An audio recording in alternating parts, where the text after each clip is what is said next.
episode of Project MK Gotcha. Here with you, as always, is Carrie. And Chris.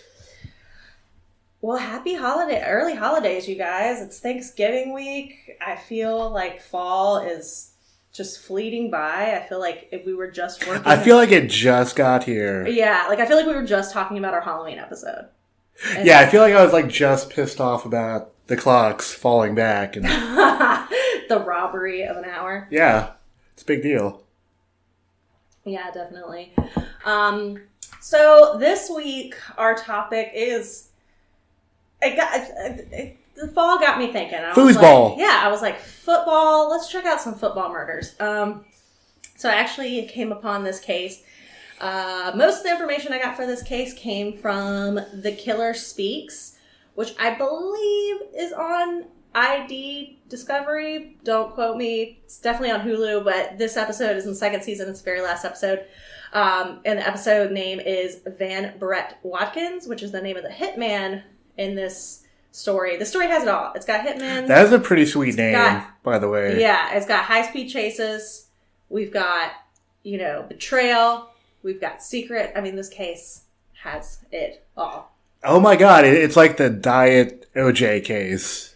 It's like... Yeah, because OJ had all that stuff too. Like car chase, intrigue, mystery, you know. This guy's like the Walmart brand OJ, I would say. Oh yeah, like the generic store brand OJ. He's like the great value OJ.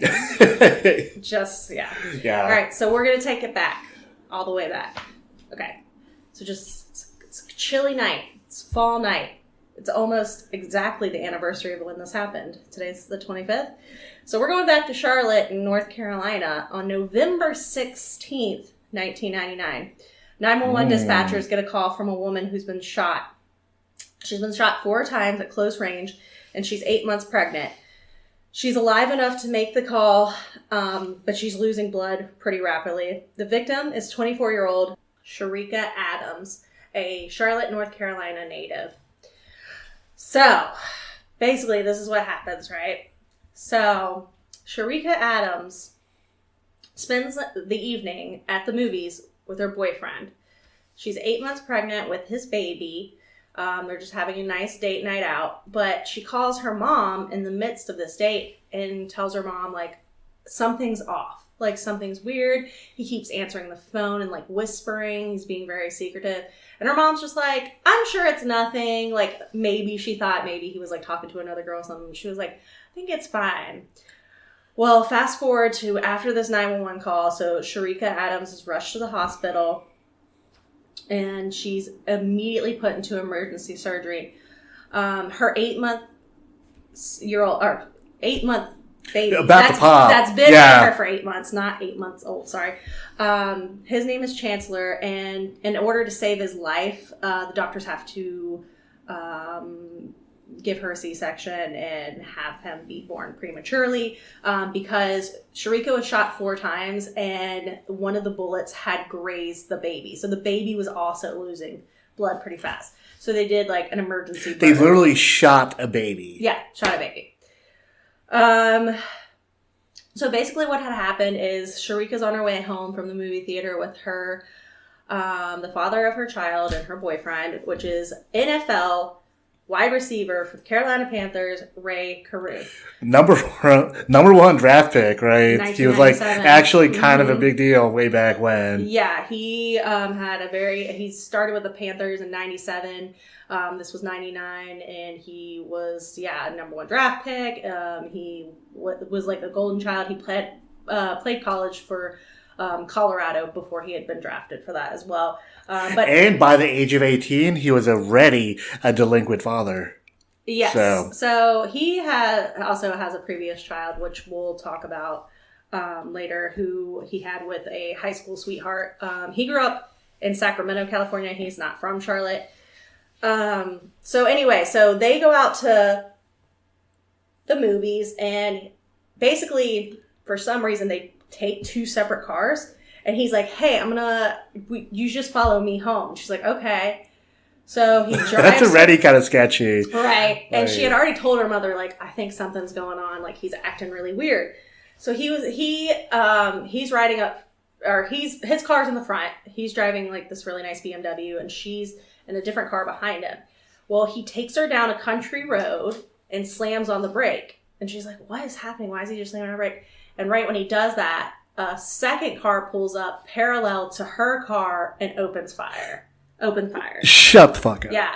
Open fires, shoots her 4 times, and then her boyfriend and the shooter both speed off and just leave her there. So she's calling 911, bleeding out, and she's not able to identify the car or anything. Like, the 911 call, if you listen to it, is, like, chilling. Like, she's, like, you can tell she's struggling to, like, stay awake and stuff, but all she can really get out is, like, I need help, this is where I am. She couldn't really, like, give them details.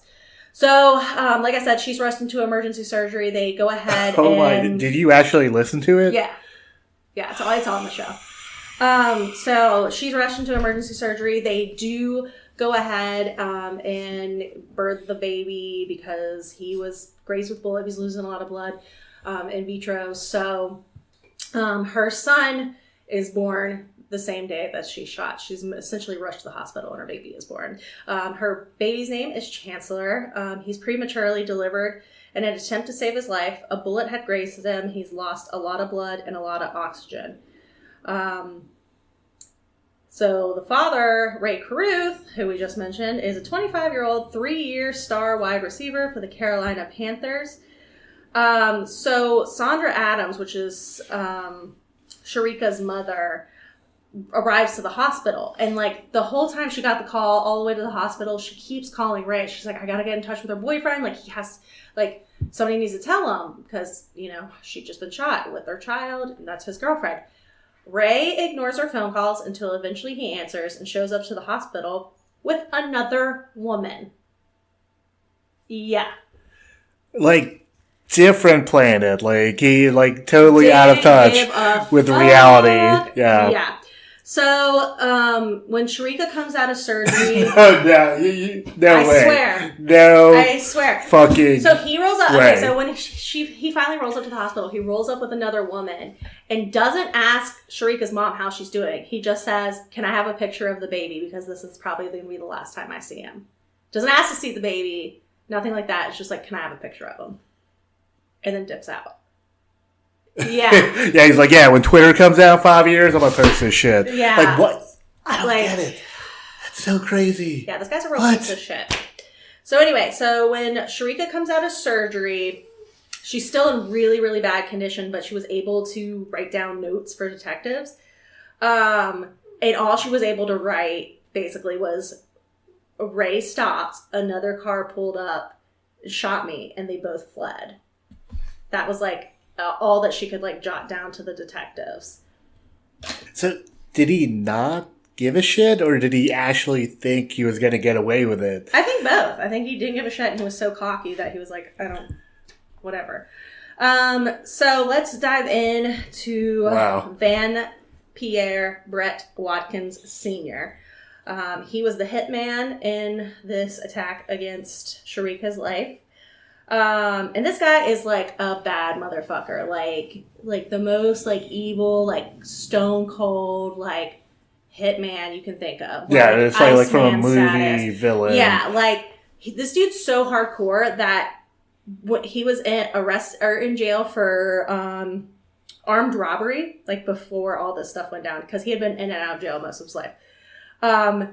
This other inmate that he was in there with was insulting his sister and then his mom and then his grandma.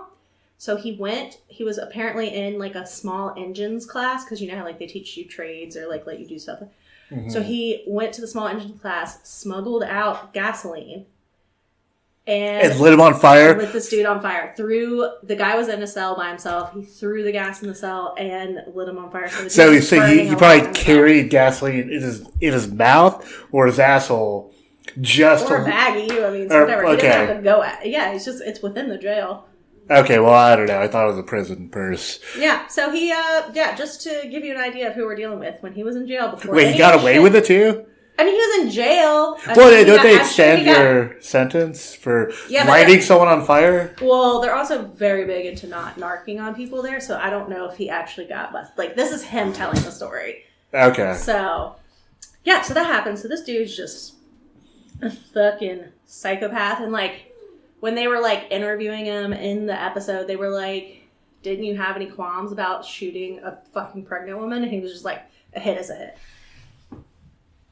No, it wasn't. Yeah, they were like in negotiations for a while. It wasn't like a moral like quandary. No, it wasn't a moral quandary at all. It was is the price is right? Yeah. You know, it's like you got to pay extra for that kind of action, like that. Right. That's so kind of terrifying. So the way that Van Pierre Brett Watkins Sr., God, say that 5 times fast. The way that him and Rae Carruth met was actually through a strip club in Charlotte that Carruth used to come into. And so Carruth got to be buddies with this dude because this guy was like an enforcer, a hitman, you know, that kind of type. So Rae had hired Watkins as a bodyguard for a while, actually. And they, you know, he obviously knew that he was like a hitman. He was an enforcer. He was an enforcer for organized crimes and gangs in New York for like years. You know, he had like a really spot. Like I said, he'd already been in prison for aggravated battery, robbery, what was it? Armed robbery, sorry. Not aggravated robbery, armed robbery. So anyway, that's how they kind of met. So he ends up, these two end up hooking up together. And basically, Rae Carruth had got his girlfriend from high school pregnant, and so he already had a child.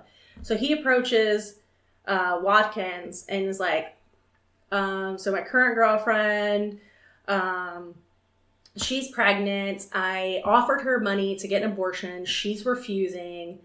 And basically they like keep going back and forth on like planning this. Like Watkins is like, I don't really want to do it, like whatever. And it's not even like a moral thing. It's just like he's not getting offered enough money, so he keeps like pushing it off. And then finally Rae Carruth puts Sharika on speakerphone when she calls one day. And basically she's like, I'm pregnant, I'm having this baby. And then the hitman was like, total sociopath. And he was like, I would never let a woman talk to me. And since I heard her like yelling at him on the phone, I was like, she's fair game. So then he decides to take the hit, but only after he negotiated Rae Carruth up from the original, like, I think he originally offered him like $6,000 to $44,000. So really it was just about the money. This guy's a total piece of shit. So basically what had happened too is like, because like they kept going back and forth and obviously like time kept progressing, like weeks turned into months, 1 month turned into 3 months.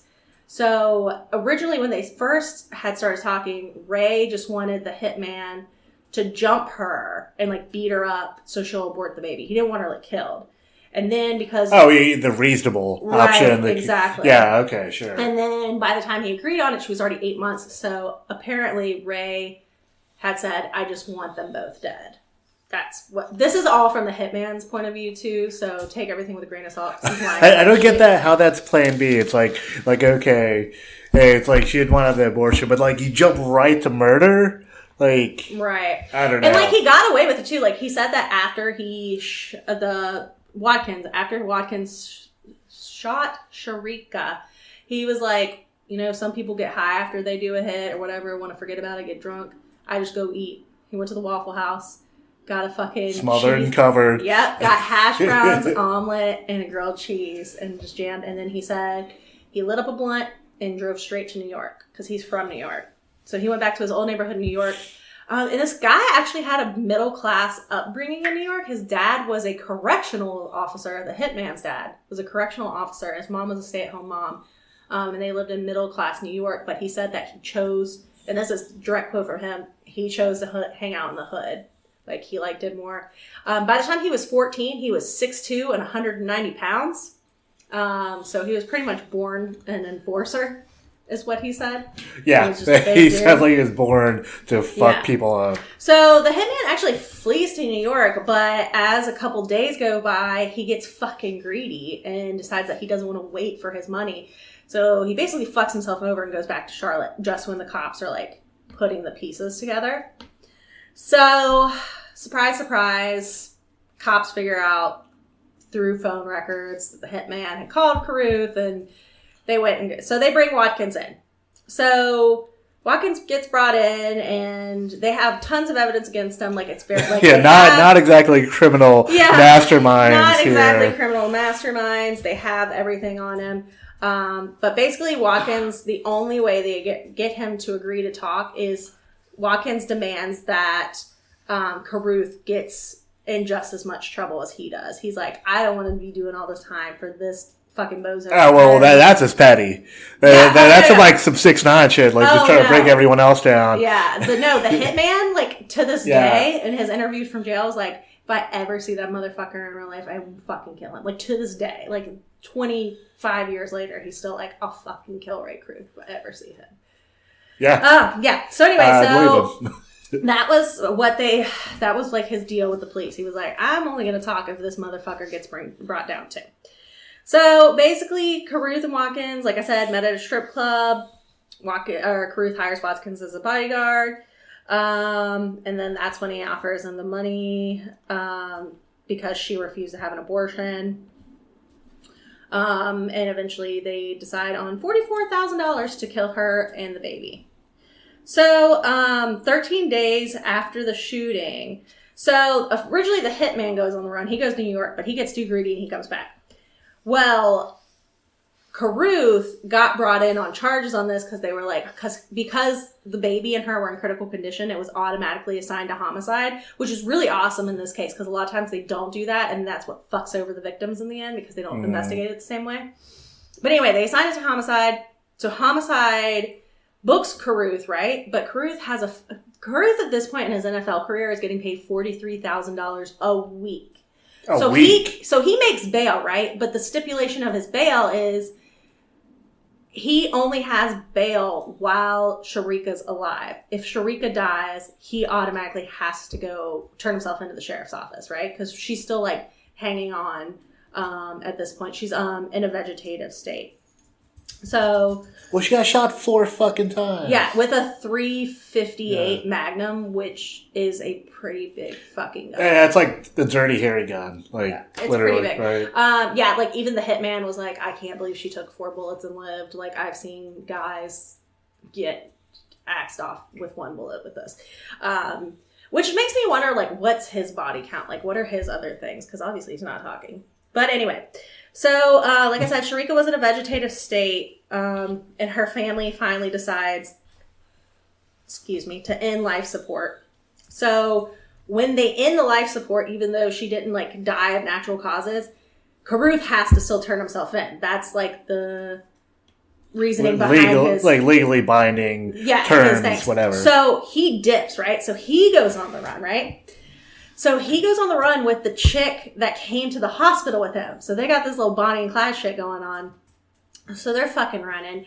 So 13 days after, 13 days after he goes on the run, they find him in Tennessee, in a motel parking lot. So you went 1 state over, pretty much. Yeah. Yeah. Well, he was on his way to California. Like, he was trying to go to California, and they caught up with him in Tennessee. Like, he wasn't just stopping in Tennessee. They had stopped at... But that's like 13 days later. Like, you only get 1 state away. Oh, sorry. I meant 13 days later, it was when he was arrested for the shooting. So, like, from the day she got shot, 13 days later, that's when they arrest him. He makes bail. He goes. And then, once her family takes her off life support, he flees with this fucking ratchet-ass chick that's... for whatever reason, finds him fascinating. So anyway, they find him in the trunk of a car in a motel parking lot in Tennessee, and there are pictures of them busting him, and he's literally, like, in the trunk, like, oh, shit, y'all got me. Like, oh, shit. Yeah, let me get a head start. Yeah, let me get a little head start. So they find him in Tennessee, and they bring him back. So let's fast forward to the trial. After trial and everything, and like during the trial, Rae Carruth's lawyer tries to make the argument that he didn't hire a hitman, that the hitman was a drug dealer and Rae owed him money, and so in retaliation, the drug dealer shot Sharika, which doesn't make any sense because 1, why would you be there? 2, why would you flee the scene when your freaking mother of your child, carrying your child, just was lit up? and you didn't even call it. Like, he didn't try to report it to 911, nothing. He thought that she was dead. I mean, they both thought he just drove off. Yeah, they just dipped. Yeah, that's kind of like... So anyway, that's the bullshit he tries to pull. Open shut case. Yeah, pretty much. So Rae Carruth is eventually found guilty on conspiracy to commit murder, but he's not found guilty on the first-degree murder charge, so he escapes the death penalty. This is 1999, North Carolina. He would have got the death penalty. If he I mean, I guess, yeah. Which I think he should have gotten. I really do. Like, you weren't just attempting to kill one person. You were killing two. Like, the baby could live on its own outside. Yeah, I mean, it was definitely premeditated. They spent premeditated as fuck. They spent like all year planning. They spent legitimately like 7 months figuring it out. Yeah, just pieces of shit. So anyway, Watkins, the hitman, he takes a plea deal to second-degree murder and conspiracy to commit murder. Carruth, the football player, was sentenced to 18 to 24 years. Watkins, the hitman, he was sentenced to a maximum of 50 years. So he did still kind of get the shaft. He got almost double the amount of time as Rae Carruth. I mean, he did pull the trigger. Yeah. I mean... So Sandra Adams, Sharika's mother, wrote Watkins when he was in jail to tell him that she forgives him and that he should find forgiveness for himself. And he said that was a real turning point in the way he thought about the case or whatever, but I still think he has no conscience and is a piece of shit. Chancellor, who's Sharika's son, he lives with cerebral palsy. He developed soon after his birth. And for those of you that don't know what that is, it's a congenital disorder of movement, muscles, tone, or posture.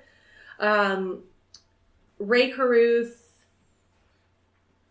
was released from prison October 22nd of 2018. So this guy that attempted to kill the mother of a child and his child is walking free amongst us now. His last known whereabouts are Pennsylvania.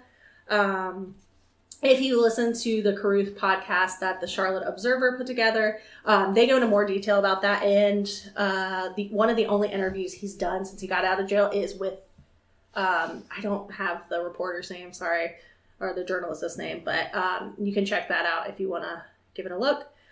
Chancellor just celebrated his 20th birthday on November 16th, so the night that this happened. Can you imagine having your birthday, like, is the same night that your mom got shot?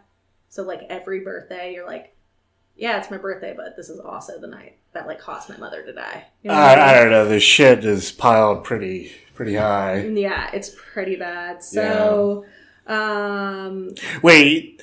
Oh, my God. I know. So, I can't even get over it, yeah. Yeah. So, Sandra Adams, Sharika's mom, actually raised Chancellor his whole life. So, she has custody of him now. Which they said that they still have custody. Okay, so Rae Carruth, when he got out of jail, at first was like, I want to see my son.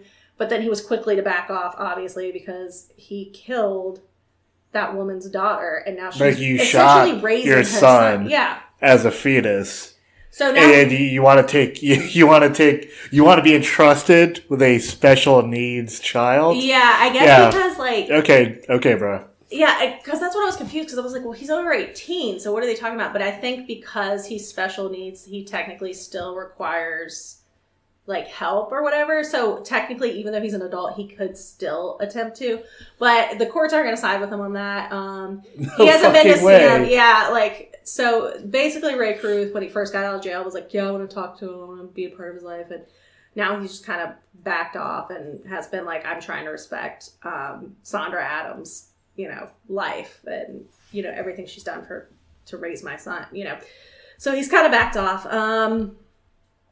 So Rae Carruth, like we mentioned earlier, he does have an older son that's about 26 years old. And during the follow-up interview they did with the Charlotte Observer, which again, go listen to their podcast, he says that he talks and FaceTimes with his other son every single day.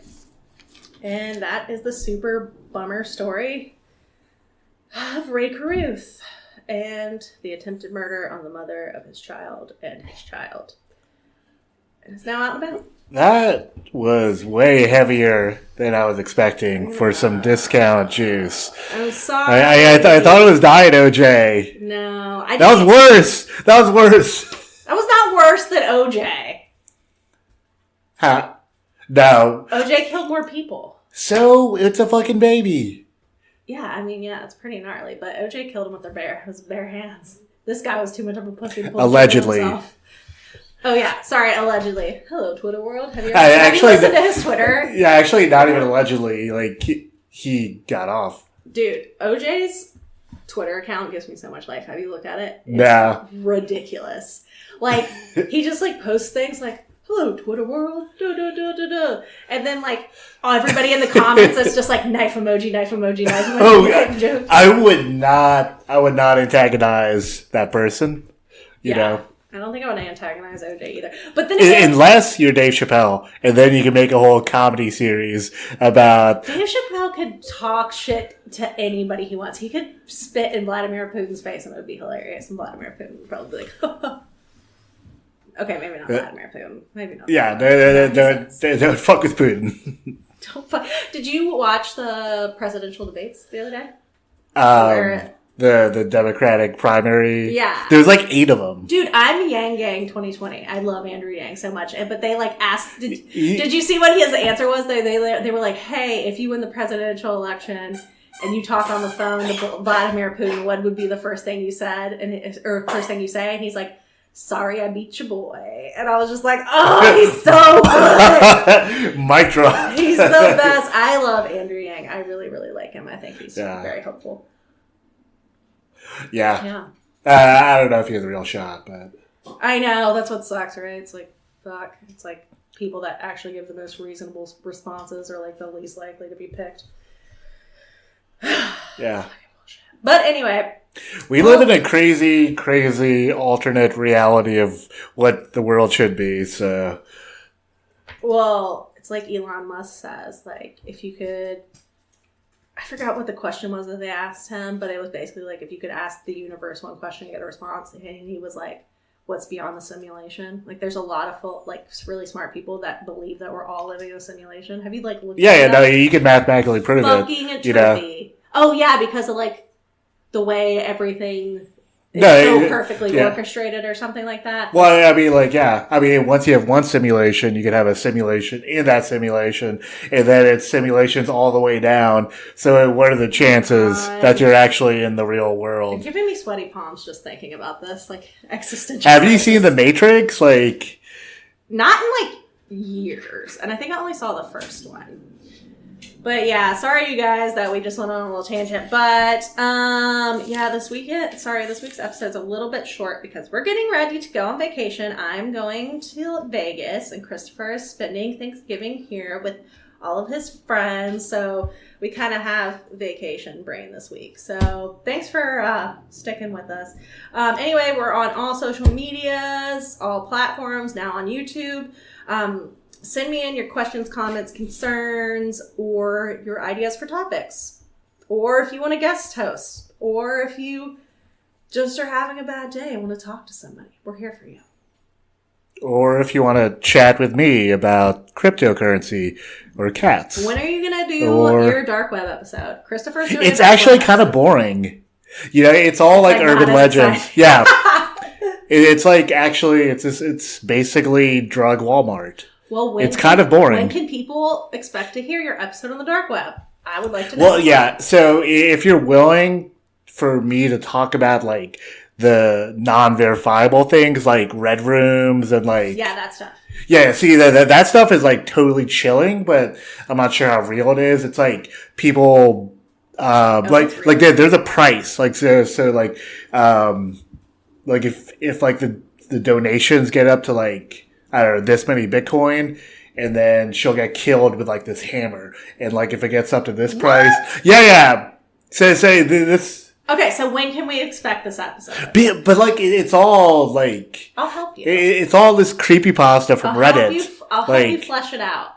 Like if you actually go to the deep dark. Access the dark web. I don't know how to. Well, there's the deep web and then the dark web.